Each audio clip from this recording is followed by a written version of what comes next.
Shalom amigos, les habla Sergio Bacari del canal Un Bacari Suelto en Israel, otra vez con ustedes, otro viernes para ver gente de Israel, caras y la sociedad israelí.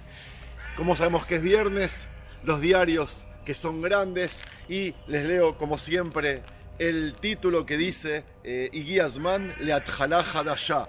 Llegó el momento de un nuevo comienzo, nos dice el rey de Jordania a los ciudadanos de Israel. La jalá, ustedes se preguntarán, el pan festivo del viernes, ¿dónde está? El pan festivo del viernes lo voy a comprar en esta ciudad que acabo de llegar, que se llama Bnei Brak, la ciudad de la Torá o la ciudad más ortodoxa de todo Israel. Vine aquí porque seguimos los festejos de Purim y quiero mostrarles un poco cómo se vive este comienzo del viernes, un viernes especial que es un viernes festivo de Purim, y supongo que vamos a ver en la ciudad mucho color, mucho ruido, y cosas interesantes. Mientras tanto les voy a contar no sobre la fiesta, porque sobre la fiesta hablamos anoche con el rabino Yerachmiel Barilka, que fue una transmisión muy linda, muy cómica, por supuesto, adecuada a la fiesta de Purim. Lo que voy a contarles hoy es sobre esta ciudad, desde sus comienzos y hasta ahora, para acompañar las imágenes que van a ver, que supongo que les van a gustar mucho.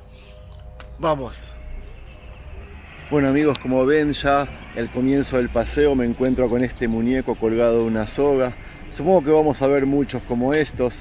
Se trata de una tradición judía, más bien ortodoxa, que suelen colgar muñecos de Hamán en los balcones de las casas como trofeo de triunfo o como recuerdo del final de aquel asesor político del rey asureo llamado Jerjes I. Hamán, según el relato del libro de Esther, es el arquetipo del mal y del antisemitismo. Lo que voy a hacer es introducirme en la ciudad aplicando la técnica de filmar sin ser visto. Ustedes, no le digan a nadie. Bnei Brak toma su nombre de la antigua ciudad bíblica mencionada en el libro Yehoshua o Josué.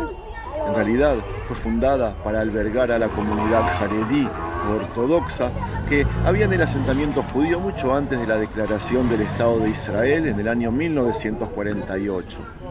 En sí, fue fundada como un asentamiento agrícola en el año 1924 por el rabino Yitzhak Gerstenkorn y un grupo de jasídicos que habían llegado de la lejana Polonia.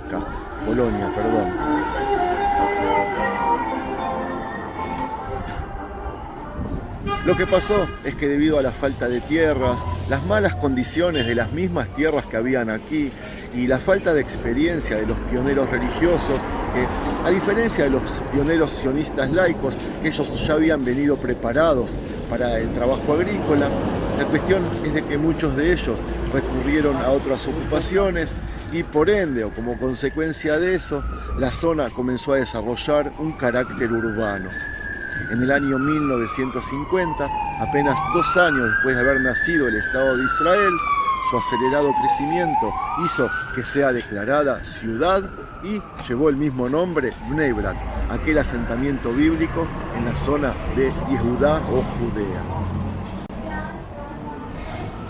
Hoy por hoy la ciudad tiene una población de más de 220.000 habitantes y dentro de ellos el 93% es ortodoxo. Esta es la ciudad con proporción ortodoxa más grande que hay en todo Israel.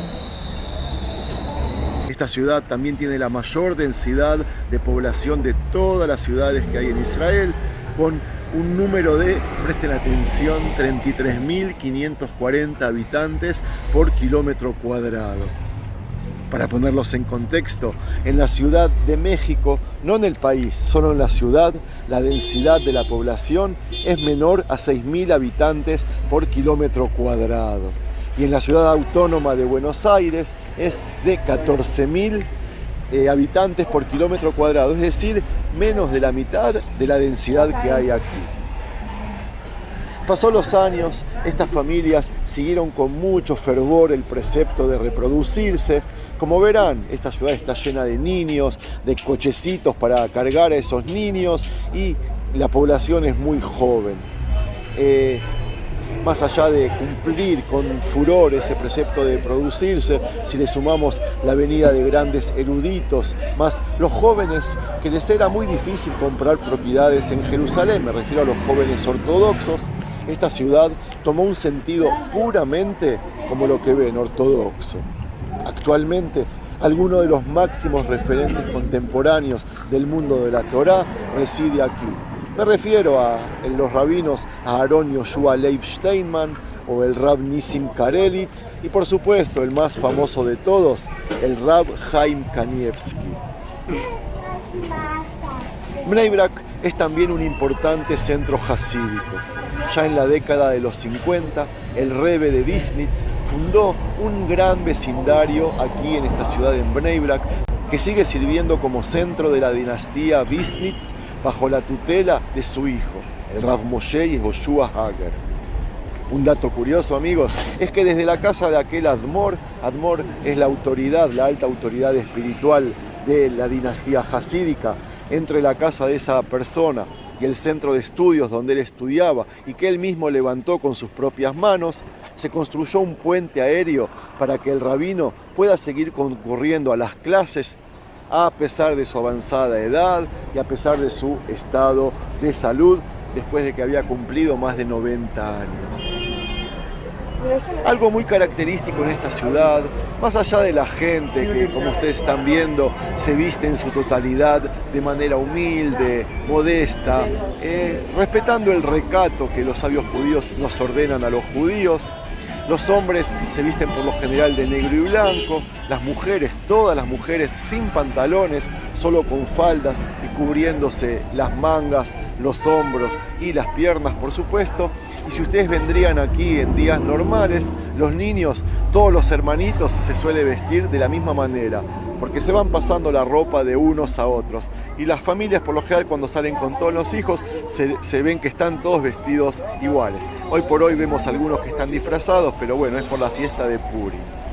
Una de las características de Bnei Brak es de que posee establecimientos jurídicos que atienden a las necesidades civiles y comerciales de los diferentes grupos de la ciudad.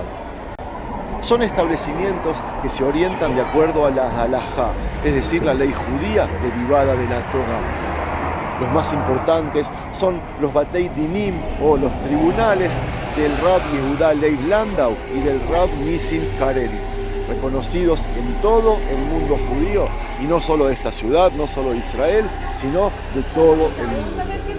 El Rab Landau es muy respetado y es un experto en halajá, en la ley judía, y además es la máxima autoridad en cuanto a supervisión de kashrut, que kashrut vendría a ser el alimento kasher, es decir, el alimento supervisado que tiene que ir de acuerdo a las leyes rabínicas basadas en la Torá, que les contaba la semana pasada en el paseo que hice en el desierto acerca de los alimentos. El otro rabino, Nissim Karelitz, es uno de los más respetados en el mundo entero y se desempeña como jefe del tribunal de la población ortodoxa de orientación lituana, es decir, los que vienen de Lituania. A su vez, lidera un Beit Din o un tribunal que incluye tanto a los ortodoxos como a los judíos hasídicos. Amigos, no voy a pasar por allí, pero les cuento que uno de los lugares de interés de esta ciudad es la planta embotelladora de Coca-Cola. Se trata de la última empresa que quedó, ya que otras empresas grandes que habían en esta ciudad, como Dubek, esa fábrica de cigarrillos, o la fábrica Osem, de los snacks famosos que hay en Israel, fueron reubicadas al encontrarse de repente en medio de áreas residenciales. Hoy por hoy Coca-Cola también está en el centro del país y en medio del ruido, pero bueno, ellos decidieron quedarse. Como ustedes ven y como ya les dije, esta ciudad es muy densa en cuanto a población. El 83% de la población aquí es menor a los 18 años, 83%. Y una familia promedio en el año 2021 o en el 2020 tiene en esta ciudad 7.4 hijos de promedio. Estoy hablando de promedio.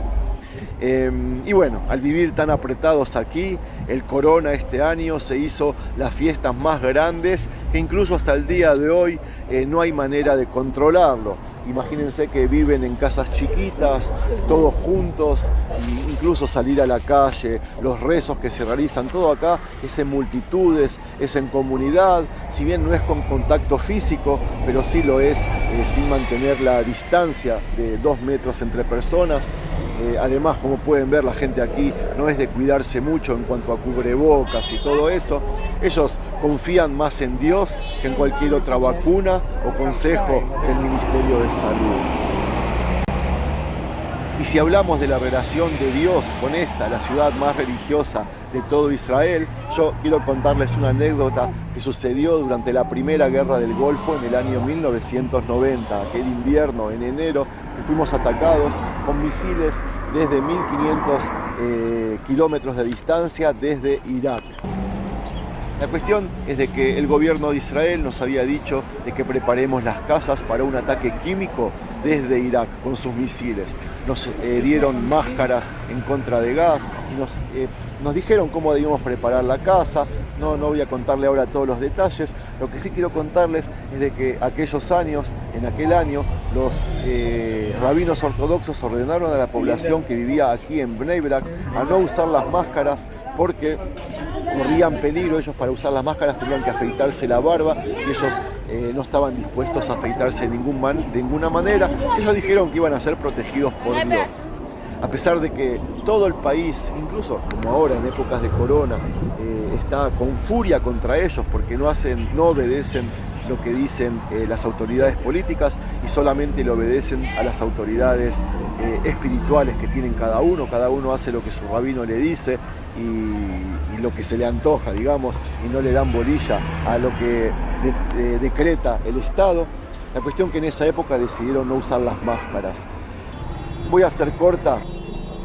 Misiles de Irak cayeron en todos los alrededores de la ciudad de Bnei Brak, ya sea en la ciudad de Givatayim, en Ramat Gan, por supuesto en Tel Aviv, en Jolón, en Bat Yam, en todo, incluso en la zona industrial de Bnei Brak, donde trabaja gente laica y no trabajan judíos ortodoxos. Solo en un rinconcito de toda la zona del Gush Dan, de la zona de Dan, no cayó un solo misil. Sí, ¿saben dónde? Adivinaron, en esta ciudad. En esta ciudad que la gente no estaba protegida, no usaba máscaras, no había cuidado sus casas y no había hecho absolutamente nada. Ellos confiaban en que Dios los iba a proteger. La furia nuestra antes de la guerra y también durante la guerra no ayudó en absoluto.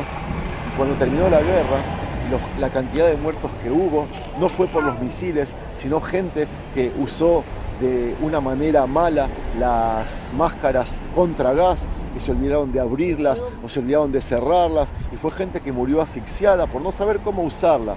Los judíos ortodoxos, que absolutamente ninguno falleció después de la guerra, vinieron a reírse en nuestras propias caras y a decirnos que la próxima vez todos los laicos de Israel, todos los que confían en los políticos y todo eso, debemos confiar más que nada en Dios y todo va a ir bien.